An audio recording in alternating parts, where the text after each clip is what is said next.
Hello! Magandang hapon sa inyong lahat. Magandang hapon sa inyo lahat mga kababayan ko. So meron tayong mga re-react na videos. 'Di ba? Sobrang busy ko ngayong mga last days. May inaayos pa ako sa taas eh. Mukhang gagawin kong studio yung taas ng bahay. Mukhang babago tayo ng pwesto. Who knows ano, uunti-untiin ko. Anyway, kasi may aircon dun eh. Dito kasi sa baba wala. Anyway, react tayo, no? So ito yung mga videos na pinasa nyo sa akin. I'm so sorry ha, uulitin ko. Hindi ko po re-reactan yung baby na naipit sa motor. Pati yung sa aso, ayoko ng mga ganun. Tsaka mayu-YouTube tayo nun, 100% mga ganung klaseng video. Yung mga ano lang, yung mga mild lang katulad nito. So ito yung una, no. Ang issue nito, Terminal 3 to Cainta, 2K bayad. Di ka ba karmahin yan? So habal-habal ito. No? Terminal 3 to Cainta, 2K bayad, habal-habal. So panoorin natin to mga men. Wait lang ha. Kung 2K, di sana nag-taxi ka na lang. Hindi, malapit ba yung Terminal 3 to Cainta? Tingnan nga sa Google Map kung ilang kilometro. Kasi wala ako idea eh. Malayo, malapit lang ba yun? Cainta to Naiya Terminal 3 distance. Malayo-layo din. 17.9 kilometer. Pero makatwiran bang 2,000 yun? Nag-ano ako eh, nag-joyride ako. Ewan ko kung i-upload ko, no? Nag-vlog ako eh, nag-joyride ako mula Valenzuela hanggang hanggang Walter Mart Muñoz kasi doon yung paggawaan ng camera eh. Pinagawa ko yung 360 camera ko. Tingnan natin distansya. Fatima Valenzuela to Muñoz Walter Mart distance. Ang bayad ko ay 219. Ay! Oo, tama. Ay, hindi. 119 yata. 6.5 kilometers ang mula Fatima hanggang 119 ang bayad ko dyan. So just imagine kung ang distance nun ay 17, do the math, hindi talaga siya aabuti ng 2K. Sobra naman yung 2K sa sa 17 kilometers. Kasi ito 6.5 eh, 6.5 kilometers, 119 eh. So just imagine, kahit i-times 4 mo yan, magagastusin mo lang sabihin natin 600. 'Di ba? Or 1,000 siguro, makatwiran na. Habal-habal kasi ito eh. Kontrata eh. Tingnan natin yung usapan nila. Diba? Dati taxi lang ang may problemang ganyan. Ngayon, pati ito na. Kuwan po magkano siya Ulitin natin. talaga? Magkano, sir? Kuwan po magkano siya sinabi mo sir? Hindi, masyadong malaki, sir, yung inyong yun. Kaya nga. Terminal 3 lang yung ano nyo eh. Terminal 3 lang kasi yung ano nyo. Kahit 1,000 lang, sir. Pasok pa rin sa ano mo yun eh. Oo, pwede. 1,000. Diba? Oo. Hindi mo masisisi pa rin yung kapasahero. Kasi pasahero yan eh. Pare, binidyo ko lang ha. Para ano lang.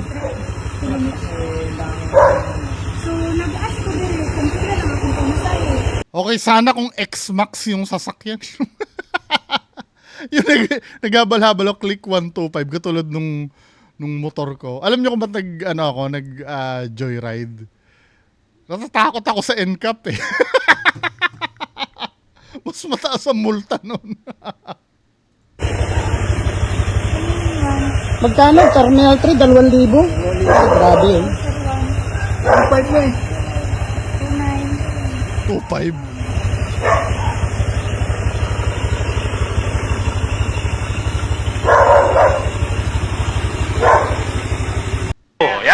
Talaga? Hindi kasi, alam mo nakikita ko dito, men. Nakita ko kasi, parang nag-usap na sila ng pasahero eh. Magkano, sir? Kung magkano siya sinabi mo sir. Hindi Diba? masyadong malaki. Kung magkano yung sinabi. Hindi, ganito kasi, feeling ko habal-habal ito. Illegal yung habal-habal eh. However, nag-usap kasi siguro si pasahero at si Joyride or si Angkas yung nasa helmet eh. Nag-usap siguro sila.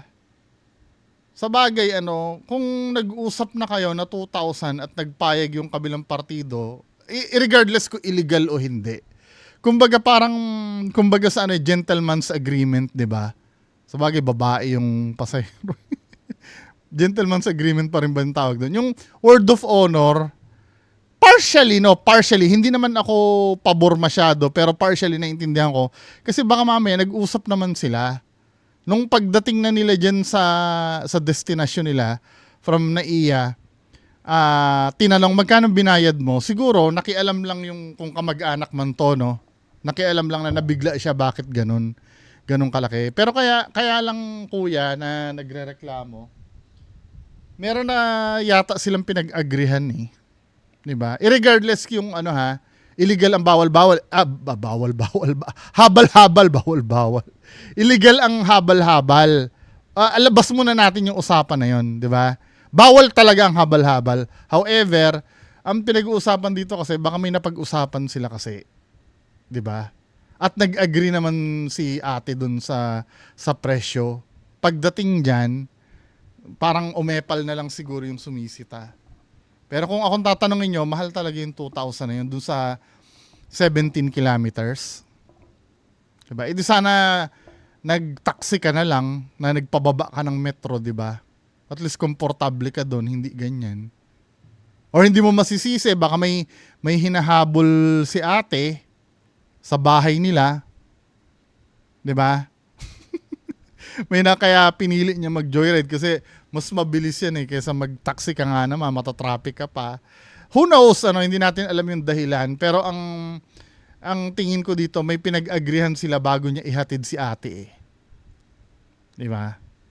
Hindi ko totally masisi, pero kung ang usapan yung habal-habal, bawal yan. Di ba? Teka, ako naman. Sano tayo?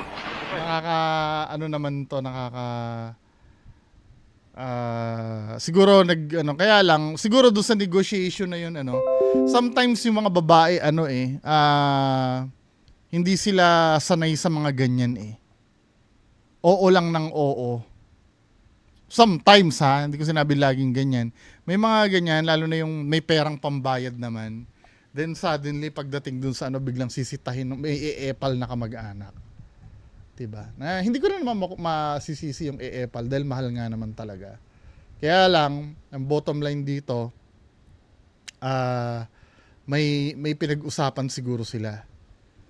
Kung may kasalanan si Angkas, alam niya na nga na habal-habal siya, hindi siya booking, sinamantala niya naman yung pagiging ignorante ni ate. Diba? Anyway, anong opinion nyo tungkol dito? Ako medyo hati eh. Kasi siguro, kuya magkano hanggang kainta? Siyempre, sinabi ni Angkas, sige ma'am, 2K. Sige, pumayag. Siyempre, pumayag nga naman, di hatid niya. So pagdating doon, siguro natanong ng kasamahan, magkano binayad mo 2K? Mahal naman sa kanya ngayon, Pero, dahil nag-viral ito, yari ka ngayon sa Yari ka ngayon sa LTO. Pati yung plate number inano binidyohan Diba? Anyway, next video tayo. Ito, matagal ko ng tanong tong ganito. Ano ba to? Yan yung maayos tapos sisirain. Kahit kailan talaga, hindi ko talaga naiintindihan to. Yung ganyan. Tingnan nyo kung gaano ka-fresh yung yung semento. Izo-zoom ko Hindi ko talaga naiintindihan to. Tingnan mo, I mean, fresh na fresh pa yan Ano ba talaga reason bakit?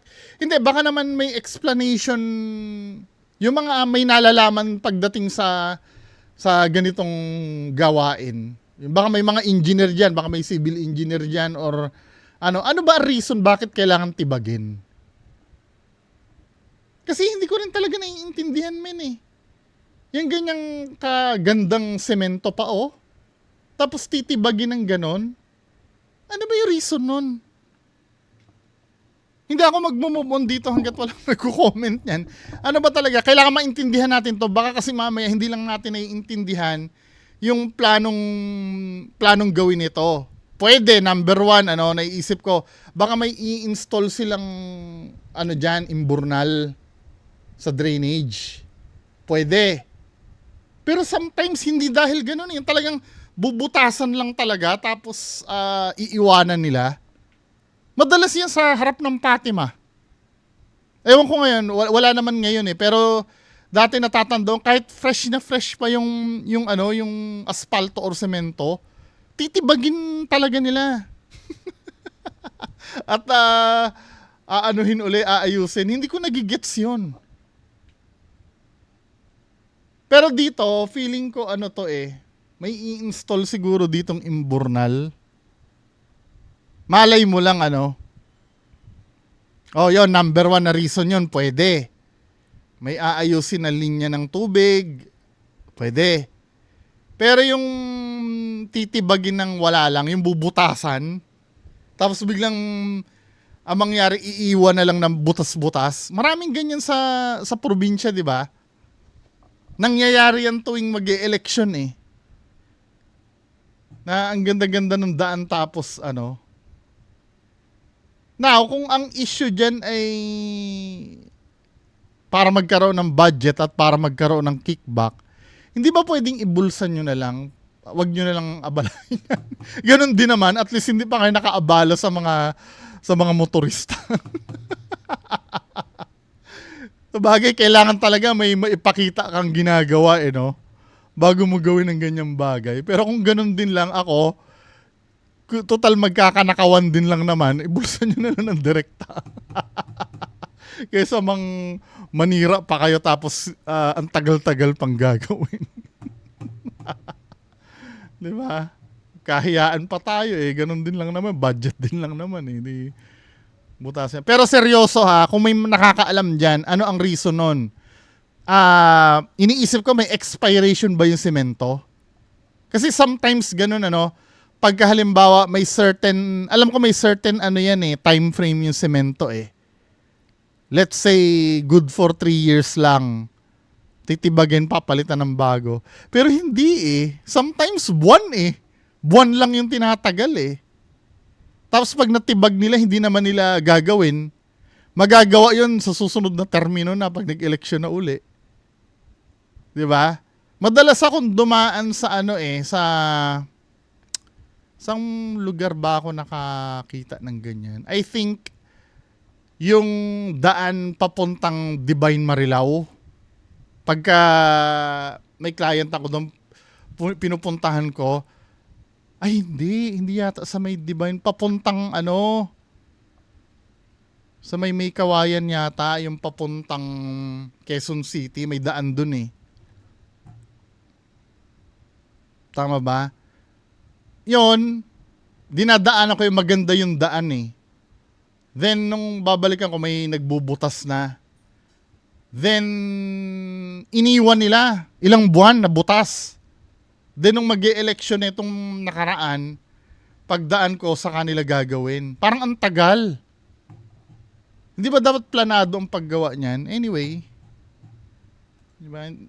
Mystery, isa yan sa mga misteryo sa Pilipinas. Next video. Ano tong video na to sa News 5? Wanted Yaya. Tingnan nga natin ano ba to? Sa kulungan na bagsak ng isang notorious na babaeng nagpapanggap na yaya para pagnakawan ang papasukan niya. So si Ed Lingaw, laging bulol yan, di ba? Lagi nabubulol. Ang tagal-tagal niya na sa, lagi siyang nabubulol pag nagbabalita. Pansinin nyo, every time na, lagi. Pero veterano to, di ba? Pumunta nga to, ABS-CBN to dati. Pumunta yata to ng Iraq dati nun, tama? Pero nabubulol pa rin siya eh. Kulungan na bagsak ng isang notorious na babaeng nagpapanggap na yaya para pagnakawan ang papasukan niyang bahay. Halos 1 milyon na ang kanyang natangay. Grabe, no? Online na balitang yan si Kari De Leon. Baka mamaya ang amo niya matanda siguro. Kasi yung mga lola na nagiging amo, lovable yun eh. Maalaga yung mga lola eh. Parang lahat gagawin nilang anak-anakan eh. 'Di ba? Nanay ko lang yata hindi. Joke lang! Mamaya tatawag na naman sa akin yung nanay ko. Ano naman pinagsasabi mo sa vlog? Joke lang! Ito naman si mami eh. Tatawag yan mamaya. Sasabihin niya binabash siya. Nakatambay sa bus station ng babaeng yan sa Alibago, Isabela. Kakatagpuin niya sana ang isang naghahanap ng babysitter. Pero ang sumalubong sa kanya, mga pulis. Ito ang entrapment operation laban sa babaeng wanted sa patong-patong ng mga kasong qualified theft. Kinilala ang suspect na si Milagrosa Patok. Bago ang operasyon, sinubukan ng suspect na mag-apply sa isang babaeng naghahanap online ng babysitter. Yan na mahirap eh, no? Yung sa online na yan. Alam nyo kung kung maghahanap kayo ng ganyan, dapat yung yung refer ng kilala nyo din. Kasi nung kumuha ako ng yaya ng anak ko, yung refer yun eh, or kamag-anak yun ng dati namin tauhan na matagal kamag-anak ng yaya ko rin dati noon. May yaya ako dati noon eh. Mabait yung yaya ko na. Nung araw, pwede ka magtiwala sa ganyan eh. Kaya love na love ko yung si Aling Eli noon. Sumalangit nawa ang kaluluwa ni Aling Eli. Love na love ko yung yaya ko na yun. 'Di ba? Doon ako lumaki. Kumbaga, bibihira yung makatagpo ng ganong tao. 'Di ba? Then umalis lang ang yaya ko nung mga siguro 12 years old na ako. Mga ganon. Then nung nagkaanak ako, sa kanya ako nagpahanap. 'Di ba? Tapos nung paluwas na yung namatay naman yung anak ko. Hindi natuloy, 'di ba? Kaya kung kukuha kayo ng ganyan doon sa kakilala nyo, yung matagal nyo nang kilala, pero hindi mo naman masasabi lahat ng hindi mo masasabi lahat ng tao ay matino. Kahit pa sabi mong galing sa kakilala mo, ingat-ingat pa rin. Pero at least kung galing sa kakilala mo, alam mo kung saan mo hahabulin. Yun kasi yung maganda dun eh. Kasi sa panahon ngayon talaga, mahirap na magtiwala eh. Kahit sabihin mo na na galing agency, 'di ba ang agency kailangan magpasa yan ng NBI clearance ng ganun. Ganun pa rin eh. 'Di ba? Kokonti na lang talaga yung yaya talaga na yung kasambahay na makukuha mo na na yung pang matagalan. Tsaka wag kayong kung advice ko lang wag kayong kukuha ng mga bata. Yung mga dapat yung mga nanay-nanay din. Kasi kung may nanay-nanay yan at may anak sa probinsya yon, magsiseryoso kasi sa trabaho yan kasi may binubuhay siya eh. Hindi katulad nung mga dalaga, yung mga bata-bata pa, mga kasing edad ko. Yan, ang gagawin niya minsan makikipagligawan dun sa tindahan. Alam na alam ko eh, no? Kasi ganyan yung naging parang yaya ng ate ko nun eh. Ang ate ko nun, may yaya yon kahit na college na. Ganyan yung ginagawa pag mga ano, nasa na si Puring, andun sa ano, nakikipagchismisan. 'Di ba? Pag kayong mga ano, mga hindi nanay ang ano, pag mga nanay ang gagawin lang niyan, manunood lang ng TV yan pagka walang ginagawa. At talagang ano, laging may ginagawa yan, ayaw nila nung nakatambay. 'Di ba? Gumamit pa siya ng ibang pangalan. Modus daw niya ito para magpanggap na yaya. Yun nga lang, na-trace siya Online eh, no? ng ilan sa dati niyang biktima at isinumbong sa mga pulis. Kabilang na ang dati niyang amo sa Mandaluyong. Noong May 15 na nakaraang taon, ninakaw niya ang 500,000 pesos na cash at mga alahas. Nakunan siya sa CCTV. Tumatakbo pa, oh. 3 araw lang matapos niyan, nakita rin ng suspect sa kuha ng CCTV sa San Rafael, Bulacan. Hatak-hatak niya ang isang maleta kung saan umano nakatago ang ninakaw niyang 400,000 pesos mula sa kanyang dating amo. Milyones na pala nakukuha nito eh, no? Hawak na ng mga pulis ang suspect at nakatak ng harapin ang kaso niya sa Mandaluyong.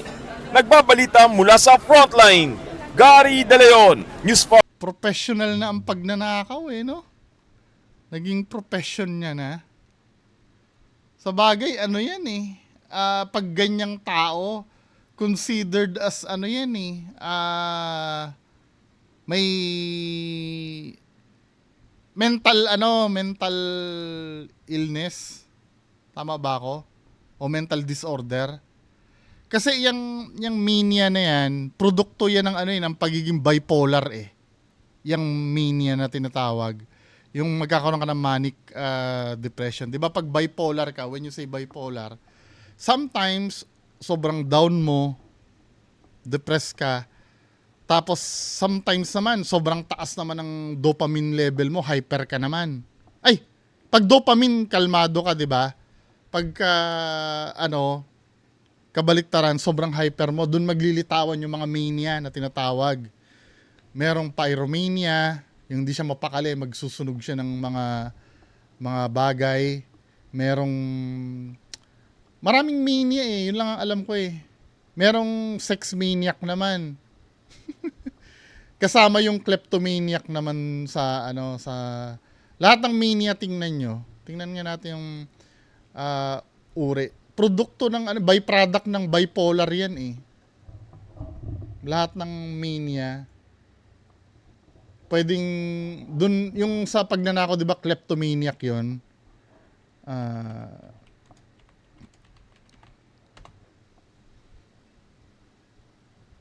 Ayan oh.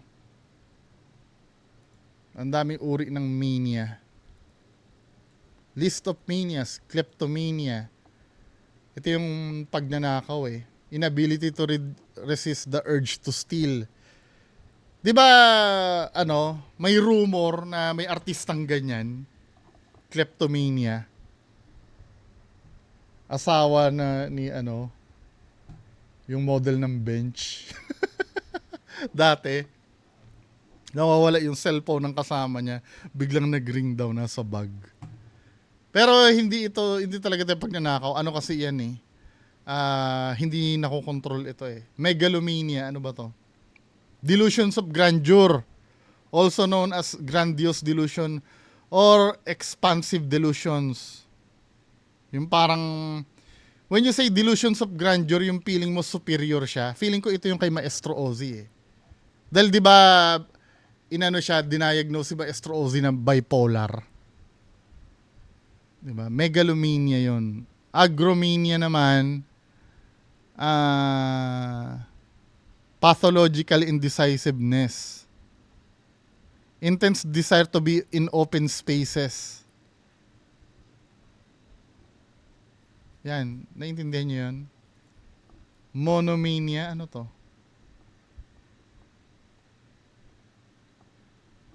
Unhealthy obsession or preoccupation with one thing. Obsessed siya sa isang bagay. Ablutomania. Ito naman, ligo ng ligo, washing oneself. Hypersexuality. Maniacal. Hypomania, ano to?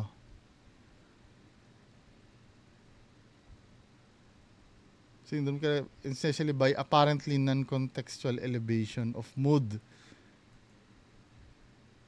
Anyway, ang dami niya, no? Pyromania, ito yung ano eh, sa apoy eh. Graphomania na to, ano to? Is an obsessive impulse to write. Sulat naman ng sulat. Itong bibliomania, feeling ko ano to, nagbabasa naman. Bibliomania.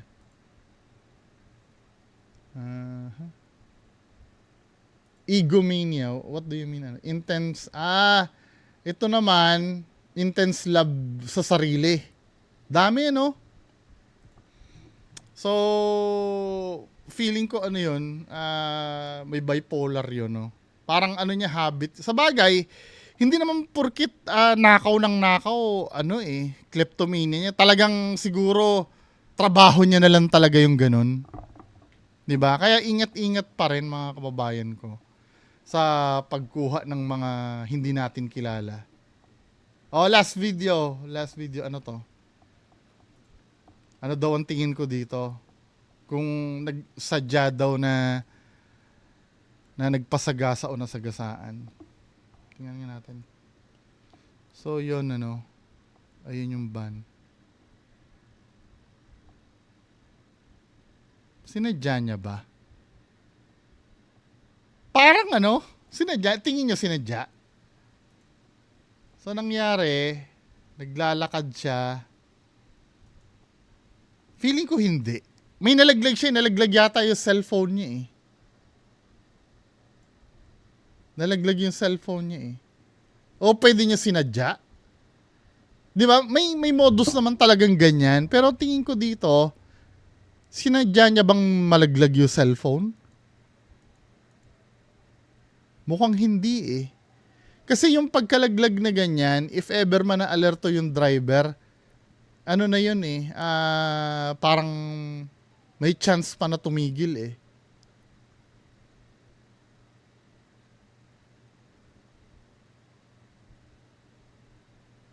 Laman lang tumulong kay kuya. Akala ko walang tumulong. May tumulong din pala.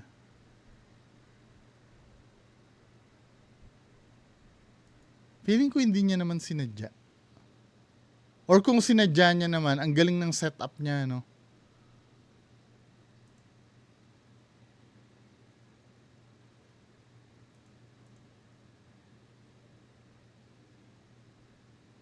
Mukhang hindi niya naman sinadya yata. Tama ba ako? Anyway, yan lang muna mapapag-usapan natin ngayon. Magandang hapon sa inyong lahat. Bye-bye.